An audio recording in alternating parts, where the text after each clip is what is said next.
स्वागत है आप सभी का हमारे नीलकंठेश्वर महादेव चैनल पर। दोस्तों, कल आप लोगों ने जाना कि महेश्वर का पशुपति नाम क्यों पड़ा। उसके आगे की कथा का आज हम पाठ करेंगे और आप लोगों को भी पढ़कर सुनाएंगे।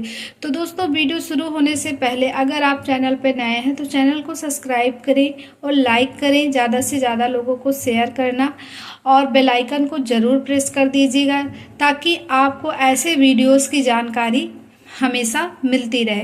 तो चलिए दोस्तों, हम आगे की कथा का श्रवण करते हैं। महादेव, जो कोई भी आपका ये महान ग्रंथ देख रहा अथवा सुन रहा, उसके सिर पर आप अपनी कृपा दृष्टि अवश्य रखना। तो दोस्तों, आगे की कथा इस प्रकार है। जिस समय देव महादेव त्रिपुर का विनाश करने के लिए चले, उस अवसर पर देवराज आदि सभी प्रधान देवता भी उनके साथ प्रस्थित हुए। पर्वत के समान विशालकाय उन सुरेश्वरों का मन प्रसन्न था। वे सूर्य के समान प्रकाशित हो रहे थे। वे सभी हाथों में हलसाल, मुशल, भुसुंडी और नाना प्रकार के पर्वत जैसे विशाल आयुधों का धारण करके हाथी, घोड़े, सिंह, रथ और बैलों पर सवार हो चल रहे थे। उस समय उनके शरीर परम प्रकाशमान थे और मन महान उत्साह से संपन्न थे तथा जो नाना प्रकार के अस्त्र शास्त्रों से सुसज्जित थे, वे इंद्र, ब्रह्मा और विष्णु आदि देव शंभु की जय जयकार बोलते हुए महेश्वर के आगे आगे चले। सभी दंडी एवं जटाधारी मुनि हर्ष मानने लगे और आकाशचारी सिद्ध तथा चारण पुरुषों की वृद्धि करने लगे। विपेंद्र त्रिपुर की यात्रा करते समय जितने गणेश्वर शिव जी के साथ थे, उनकी गणना करके कौन पार पा सकता है। कुछ का वर्णन करता हूँ। योगिनी समस्त गणराज्यों में श्रेष्ठ भृंगी गणेश्वरों तथा देवगणों से घिरकर विमान पर आरूढ़ हो महेंद्र की भांति त्रिपुर का विनाश करने के लिए चले।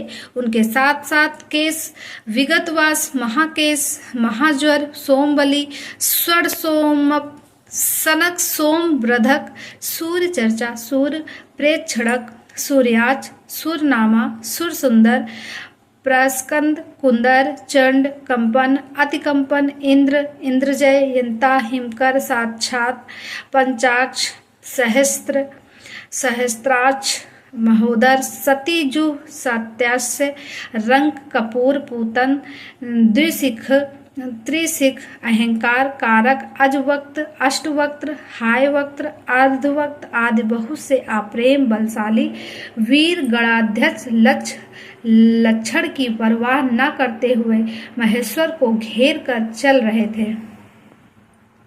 व्यास जी तदंतर महादेव शंभु संपूर्ण सामग्रियों सहित उस रथ पर स्थित हो उन सुरद्रोहियों के तीनों पुरों को पूर्णतया दग्ध करने के लिए उगत हुए। उन्होंने रथ के शीर्ष स्थान पर स्थित हो उस महान अद्भुत धनुष पर प्रत्यंचा चढ़ाई और उस पर उत्तम बाण का संधान करके वे रोषावेश से ओठ को चाटने लगे। फिर धनुष की मूठ को दृढ़ता पूर्वक पकड़कर और दृष्टि मिलाकर वे वहां अचल भाव से खड़े हो गए, परंतु उनके अंगूठे के अग्रभाग में स्थित होकर गणेश निरंतर पीड़ा ही पहुंचाते रहे, जिससे वे तीनों पुर त्रिशूलधारी शंकर का लक्ष्य नहीं बन सके। तब धनुष वाणधारी मुंजकेश विरूपाक्ष शंकर ने परम शोभन आकाशवाणी सुनी। जय व्योम वाणी ने कहा, ऐश्वर्यशाली जगदीश्वर, जब तक आप देश की अर्चना नहीं कर लेंगे तब तक इन तीनों पुरों का संहार नहीं कर सकेंगे। तब ऐसी बात सुनकर अंधकासुर के निहता भगवान शिव ने भद्रकाली को बुलाकर गजानन का पूजन किया। जब हर्षपूर्वक विधि विधान सहित अग्रभाग में स्थित उन विनायक की पूजा की गई, तब वे प्रसन्न हो गए। फिर तो भगवान शंकर को उन तारकपुर महामनस्वी दैत्यों के तीनों नगर यथोक्त रूप से आकाश में स्थित दिख पड़े। इस विषय में कुछ लोग ऐसा कहते हैं कि जब शिव जी स्वयं स्वतंत्र परम ब्रह्मा सगुण निगुण सबके द्वारा अलक्ष्य स्वामी परमात्मा निरंजन पंचदेव में पंचदेवों के उपास्य और परातात्पर प्रभु हैं, वे ही सबके उपास्य हैं, उनका उपास्य कोई नहीं है। तब सबके वंदनीय परम ब्रह्मा स्वरूप उन देवेश्वर महेश्वर के विषय में यह बात उचित नहीं जान पड़ती कि उनकी कार्य सिद्धि अन्य की कृपा पर आलंबित हो, परंतु मुने उन देवादिदेव वरदायिनी महेश्वर के चरित्र में लीलावश सब कुछ घटित हो सकता है। अस्तु इस प्रकार जब गणाधिपका पूजन करके महादेव जी स्थित हुए, तब वे तीनों पुर कालवश शीघ्र ही एकता को प्राप्त हो गए। मुने उन त्रिपुरों के परस्पर मिलकर एक हो जाने पर महान आत्मबल से संपन्न देवताओं को महान हर्ष प्रदान हुआ। तब संपूर्ण देवगण सिद्ध और परामर्श से अष्टमूर्ति सिद्ध की स्तुति करके उच्च स्वर से जय जयकार करने लगे। ब्रह्मा और जगदीश्वर विष्णु ने कहा, महेश्वर, तारक के पुत्र उन त्रिपुर निवासी दैत्यों के वध का समय भी आ गया है विभो, इसीलिए ये पुर एकता को प्राप्त हो गए हैं। अतः देवेश, जब तक ये त्रिपुर पुनः विलग हो उसके पहले ही आप बाढ़ छोड़कर इन्हें भस्म कर डालिए और देवताओं का कार्य सिद्ध कीजिए। मुने तदंतर शिवजी ने धनुष की डोरी चढ़ाकर उस पर पूज पशुपात्र शास्त्र नामक बाढ़ का संधान किया और उसे वे त्रिपुर सर छोड़ने का विचार करने लगे। शंकर जी ने जिस समय अपने अद्भुत धनुष को खींचा था, उस समय अभिजीत मुहूर्त चल रहा था। उन्होंने धनुष की टंकार तथा दूसरा सिंहनाद करके अपना नाम घोषित किया। ये देखिए दोस्तों, आप चित्र में देख सकते हैं। और उन महासुरों को ललकार कर करोड़ों सूर्यों के समान प्रकाशमान उस भीषण बाण को उन पर छोड़ दिया। तब उसके नोक पर अग्निदेव प्रतिष्ठित थे और वे विशेष रूप से पाप का विनाशक तथा विष्णुमय था। उस महान ज्वलायमान शीघ्रगामी बाण ने उन त्रिपुर निवासी दैत्यों को दग्ध कर दिया। तत्पश्चात वे तीनों पुर भी भस्म हो गए और एक साथ ही चारों समुद्रों रूपी मेखला वाली भूमि पर गिर पड़े। उस समय शिवजी की पूजा का अतिक्रमण कर देने के कारण सैकड़ों दैत्य उस बाढ़ स्थित अग्नि से जलकर हाहाकार मचा रहे थे।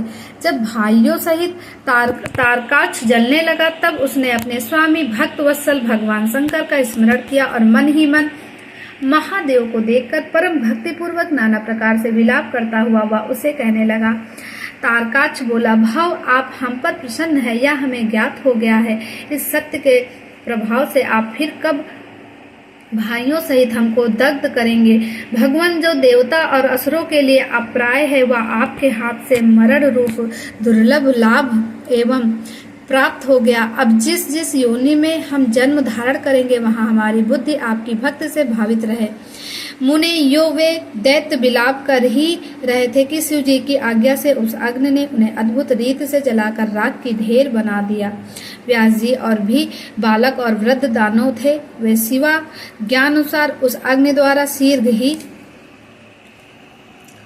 जलकर भस्म हो गए। यहाँ तक कि उन पुरों में जितनी स्त्रियां और पुरुष थे, वे सब के सब उस अग्नि से उसी प्रकार दग्ध हो गए जैसे कल्पनातन में जगत भस्म हो जाता है। उस समय उस भीषण अग्नि से कोई भी स्थावर जंगम बिना भले जले नहीं बचा, किंतु असुरों का विश्वकर्मा अविनाशी मैं बच गया, क्योंकि वह देवों का अविरोधी शंभु के तेज से सुरक्षित और सादक्त था। विपत्ति के अवसर पर भी वह महेश्वर का शरणागत बना रहता। जिन दैत्यों तथा अन्य प्राणियों का भाव अभाव अथवा कृत आकृत के प्राप्त होने पर नाश कारक पतन नहीं होता, वे विनाश से बचे रहते हैं। इसीलिए सत्पुरुषों को अत्यंत संभावित उत्तम कर्म के लिए ही प्रयत्न करना चाहिए, क्योंकि निदित कर्म करने से प्राणी का विनाश हो जाता है। अतः ग्रहित कर्म का आचरण भूल कर भी ना करें। उस समय भी जो दैत्य बांधवों सहित शिव जी की पूजा में तत्पर थे, वे सब के सब शिव पूजा के प्रभाव से दूसरे जन्म में गणों के अधिपति हो गए। तो दोस्तों, यहीं पर ये संपूर्ण अध्याय समाप्त हुआ। अब अगले वीडियो में हम आगे की कथा का श्रवण करेंगे और जिसमें हम जानेंगे कि देवों के स्तवन से शिव जी का कोप। तो दोस्तों, ऐसी वीडियोस की जानकारी के लिए चैनल पे को सब्सक्राइब करें और अगर वीडियो अच्छा लगा हो तो इसे ज़्यादा से ज़्यादा लोगों को महादेव जी के लिए शेयर करें। मिलते हैं और एक नई जानकारी के साथ अगले वीडियो में। तब तक के लिए हर हर महादेव।